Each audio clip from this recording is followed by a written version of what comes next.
السلام عليكم ورحمة الله وبركاته. اليوم سوف نتحدث عن الأتراك والإثنية المسيطرة في تركيا. وهنالك سؤال يطرح: هل سكان تركيا الحالية بالفعل أتراك؟ دعونا أولا نبحث عن الصفات الخلقية للترك، أي المظهر الخارجي. وإذا أردنا أن نبحث عن وصف العرق التركي فإن أدق وأصدق وصف للترك هو وصف الرسول صلى الله عليه وسلم لهم، حيث وصفهم وصف دقيق عندما تنبأ بقتال المغول الذين هم إحدى الشعوب التركية، فقال: لا تقوم الساعة حتى تقاتلوا قوما نعالهم الشعر، حتى تقاتلوا الترك صغار الأعين حمر الوجوه ذلف الأنوف كأن وجوههم المجان المطرقة، وتجدون من خير الناس أشدهم كراهية لهذا الأمر حتى يقع فيه.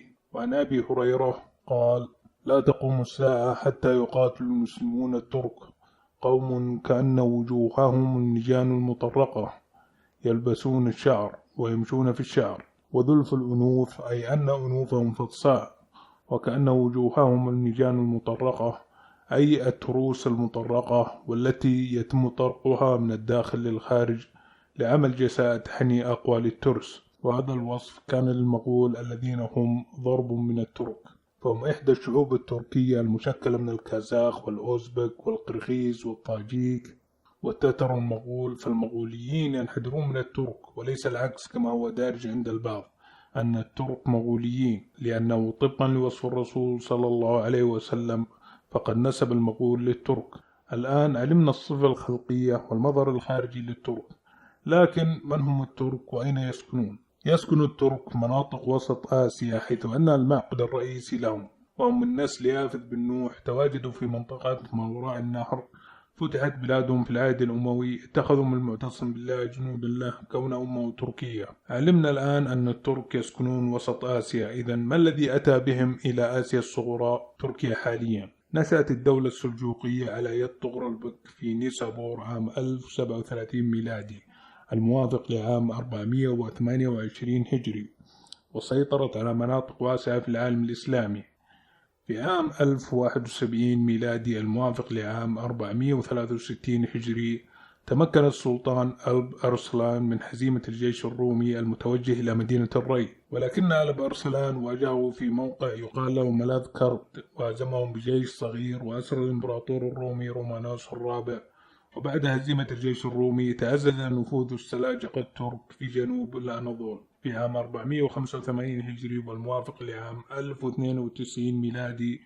مات السلطان السلجوقي ملك شاه، وتفككت الدولة السلجوقية إلى عدة إمارات استقل بحكم كل منها حاكم سلجوقي، فاستقل قلج أرسلان بسلطنة الروم حتى انتقلت الحكم غياث الدين مسعود، حيث تفككت الإمارة إلى إمارات صغيرة تحكمها قبائل تركية خاضعة فعليا لإمبراطورية المغول في تبريز الذين سيطروا على الأناضول، واسميا لإمارة سلاجقة الروم. وفي عام 1326 ميلادي الموافق لعام 726 هجري كان أرطغرل والد عثمان أميرا على أحد الثغور على الحدود مع الدولة البيزنطية، خلفه ابنه عثمان. وبعد وفاة عثمان أرطغرل بدأت الإمارة العثمانية تتزع شيئا فشيئا على يد من خلفه، حتى أحكمت قبضتها على كامل الأناضول في عهد مراد الثاني، ووصلت بلغاريا والبلقان وجزء من اليونان. ولو نظرنا إلى صور السلاطين العثمانيين فسنجد أن سحنتهم تترية مشابهة للمغول. كذلك الرحال الفرنسي برتراندون دي لابروكير وصف السلطان مراد الثاني سادس السلاطين العثمانيين بأنه كان ممتلئ الجسم قصير القامة مستدير الوجه تتري الملامح أي يشبه تتر المغول، وأسمر البشرة وصغير العينين قليلا، عظمتا وجنتيه بارزتان. وكما أسلفنا هذه هي صفات الترك كما وصفهم الرسول صلى الله عليه وسلم. إذن لماذا لا يشبه سكان تركيا اليوم المغول مع أنهم يتحدثون التركية؟ السبب يكمن في أن الترك كانوا أقلية حاكمة في الأناضول، وهم مجرد قبائل محاربة من بقايا جيش ألب أرسلان التركي. حكمت إمارات تركية متعددة في الأناضول إلى أن سيطرت إمارة آل عثمان على كل الإمارات التركية في الأناضول. ومع مرور الزمن فرض العثمانيين الترك لغتهم على الروم، وأصبح الرعايا الإمبراطورية البيزنطية يتحدثون اللغة التركية كلغة أمر واقع، مثلما يتحدث الآن الأمريكيون الإنجليزية، مع أن الإنجليز لا يشكلون إلا 9% من سكان أمريكا.